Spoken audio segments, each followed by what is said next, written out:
وحی کی ضرورت کیا ہے، چونکہ قرآن مجید جس طرح سے نازل ہوا تو اس کو ہم وحی کہتے ہیں، یعنی اللہ تعالیٰ کی طرف سے وحی کی صورت میں قرآن مجید کا نزول ہوا۔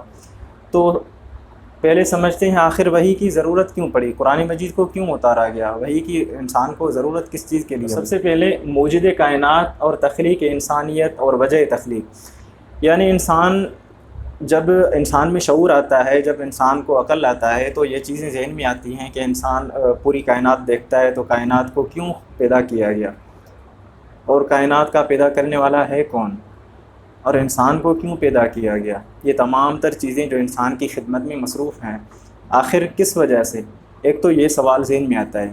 نمبر 2 پہ یہ جو کائنات میں ہر طرف سے انسانی خدمت میں لگی چیزیں ہیں، ان کا صحیح استعمال کس طرح سے ہو سکتا ہے، اور انسان کو اگر یہاں پہ آزمائش کے لیے بھیجا گیا ہے تو آزمائش لینے والا کیا چاہتا ہے انسان سے، اس کی مرضی کیا ہے، کیسے پتہ چلے کہ کس چیز کا استعمال کرنا صحیح ہے اور کس چیز کا استعمال کرنا غلط ہے، اور کتنی حد تک استعمال کے قابل ہے وہ چیز، کتنی حد کے بعد اس کا استعمال کرنا غلط ہوگا۔ تو احکام خداوندی کی روئے سے دیکھا جائے کون سی چیز صحیح، کون سی غلط، کون سی جائز، کون سی ناجائز، اور کون سی حلال ہے، کون سی حرام ہے، اور کس کو استعمال کرنا بہتر ہے اور کس کو چھوڑنا بہتر ہے، ان تمام تر چیزوں کا جب ذہن کے اندر سوال آیا تو اس چیز کی کمی محسوس ہوئی کہ آخر کوئی ایسی بات ہونی چاہیے، کوئی اس طرح کا کوئی مخبر ہونا چاہیے جو ہمیں اس طرح کی اصلاح کرے، جو اس طرح کی باتیں بتائیں کہ یہ چیزیں کرنی ہیں اور ان چیزوں سے بچنا ہے۔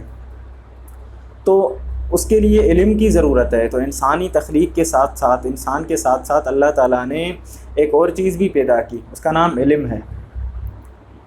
تو علم کے لیے حصول علم کے ذرائع کون سے ہیں؟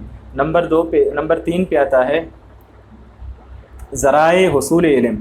ہمیں جو علم حاصل ہوتا ہے، ہم جس چیز کو، کسی بھی چیز کو ہم معلوم کرتے ہیں تو اس کے ذرائع کون سے ہو سکتے ہیں؟ سب سے پہلے انسان کے لیے علم کے حصول کا ذریعہ اس کے حواس 5 ہوتے ہیں، یعنی جو حص دیا ہے نا اللہ تعالیٰ، 5 حواس دیے ہیں ہر ایک انسان کو۔ آنکھوں کے ذریعے دیکھنے کا علم ہوتا ہے، زبان کے ذریعے چکھنے کا علم، ذائقہ محسوس ہوتا ہے، سونگھنے سے جو ہے خوشبو اور بدبو محسوس ہوتی ہے، کسی چیز کو چھونے سے اس کی نرمی اور اس کی گرمی کا پتہ چلتا ہے، ٹھنڈا اور گرم کا پتہ چلتا ہے۔ تو اس طرح 5 حواس دی ہیں جن سے ہم کچھ نہ کچھ محسوس کرتے ہیں، کسی چیز کا علم ہو سکتا ہے۔ اور اس کے بعد حواس کے بعد جو دوسرے نمبر پر حصول علم کا ذریعہ وہ عقل ہے۔ عقل کے ذریعے انسان چیزیں معلوم کرتا ہے۔ عقل کے بعد تیسرے نمبر جو حصول علم کا ذریعہ ہے اور سب سے مضبوط اور پختہ ذریعہ وہ وحی ہے۔ یہ تینوں جو علم کے حصول کے ذرائع ہیں، ان تینوں کا دائرہ کار ہے، یہ اپنے دائرے میں کام کرتے ہیں۔ حواس 5 کا ایک مخصوص دائرہ ہے، اس سے آگے حواس 5 کام نہیں کرتے، عقل کا کام ہوتا ہے۔ لیکن جہاں عقل کا کام ختم ہو جاتا ہے وہاں سے آگے وحی کا کام ہے۔ پہلے جو ذرائع ہیں یعنی حواس 5 اور عقل، ان چیزوں میں غلطی کا اندیشہ ہے، یہ ناقص ذرائع ہیں علوم کے، یقینی نہیں ہیں، اس لیے کہ حواس میں کئی بار ہر انسان غلطی کر بیٹھتا ہے۔ آنکھوں کا دیکھا کبھی کبھی دھوکہ کھا جاتا ہے، کبھی کبھی زبان ذائقہ کسی بھی وجہ سے صحیح نہیں بتا سکتی، کبھی کبھار یہ ہوتا ہے کہ ہم سونگھنے میں کسی چیز کو غلطی کر بیٹھتے ہیں۔ تو یہ تو نارملی ہر بندے کے ساتھ ہوتا ہے، تو حواس کئی بار غلطی کر بیٹھتے ہیں۔ عقل میں بھی غلطی ہو جاتی ہے، کئی بار ہو جاتی ہے۔ دنیا کے اندر سب سے جو عقل مند لوگ مانے جاتے ہیں، سائنسدان، فلاسفر، منطقی حضرات، جن کو عقل کا شاہ سوار کہا جاتا ہے، تو ان تینوں گروہ میں آپ دیکھیں گے ان کے اندر ہی لوگ بٹے ہوئے ہوتے ہیں کہ ایک گروہ کہتا ہے کہ یہ چیز اس طرح ہے اور دوسرا کہتا ہے کہ نہیں اس طرح ہے۔ تو دیکھو ان کا آپس میں اختلاف جو ہے، جو ان کا باہمی اختلاف ہے، وہ اس چیز کو ظاہر کر رہا ہے کہ عقل ناقص چیز ہے، کیونکہ دونوں کا اختلاف عقل کی بنیاد پر ہوتا ہے۔